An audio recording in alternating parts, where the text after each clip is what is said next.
as a guest, and you escorted her in the rolls, and she was thrilled.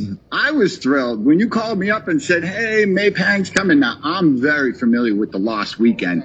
It was like 1.8 years, The Lost Weekend, something like that, right? It was 18 months. 18 months. 18 months. Okay, it was 18 months. They call it The Lost Weekend. That's so funny. It's referred to like all the time now, not just for Lennon, for Nielsen, and even Ringo and all the crazy stuff. But when you said that she, would be kind enough to be a house guest, I was like, whoa, because I'm, super familiar with her. For me to introduce you to May, and then you have a relationship and a friendship, and the same with Denny. And we haven't talked about this on the air. I know we've talked personally about it because you and I, close to Denny, he would always stay at your place. We'd have dinner together. He loved you.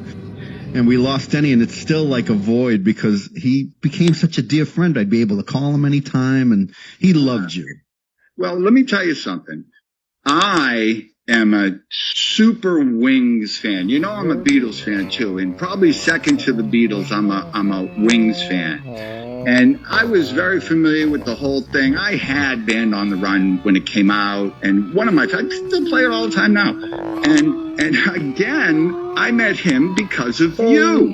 Let me see if I remember the story, Chachi. Yes. You call me up and you go, "Hey, Denny Laine and some of the guys from the Hollies are drinking in a bar right down the street from you. Why don't you go say hi?" Mm-hmm. I was like, but Harrison did it to his Mini, and Denny Laine did it to his music room.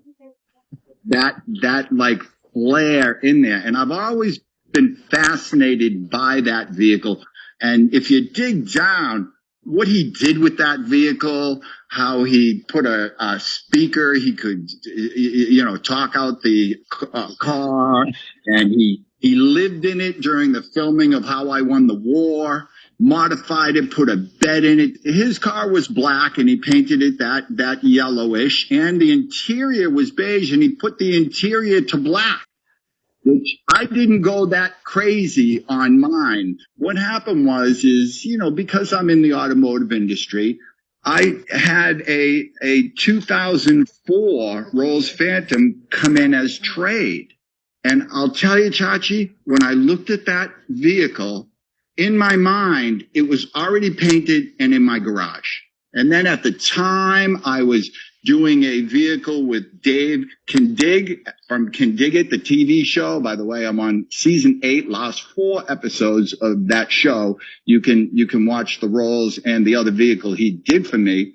And I called them up, and literally it took like 5 minutes to embrace that, and I shipped it to him. But I'm very proud of it. It's an homage to Lennon, you know? It's beautiful. And listen, I recall May Pang saying to me that she was in John's original roles, and she was thrilled because you were so kind. She kicked off her with you, and also, how we're going to dig into that record. When I was a kid, that record came out, and I didn't get it. I'm an honest guy. I'll tell you, I didn't get it because McCartney was doing all this stuff, and Harrison was doing all this stuff, and even Ringo was doing. And then that comes out, and I'm like, whoa! But it's like fine wine. It gets better and better, and the understanding and where he stood. It's mind blowing. It is. And Ernie, before that, there was the Plastic Ono Band album, and you can remember that, boy, that was, listen, it wasn't an album of celebration. It was him exercising all his demons. John, unlike Paul, John put all of his emotions in his songs. He didn't care, no metaphors. He put it out there. And that's what the Plastic Ono Band was about. And you don't play that album at parties, right?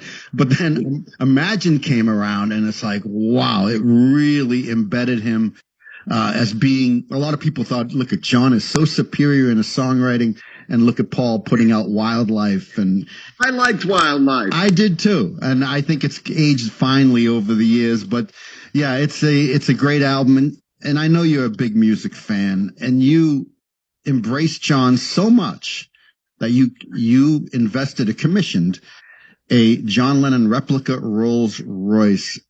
So what brought you to do that? Well, that you're speaking of the infamous 1964 Rolls Phantom that John Lennon did all that psychedelic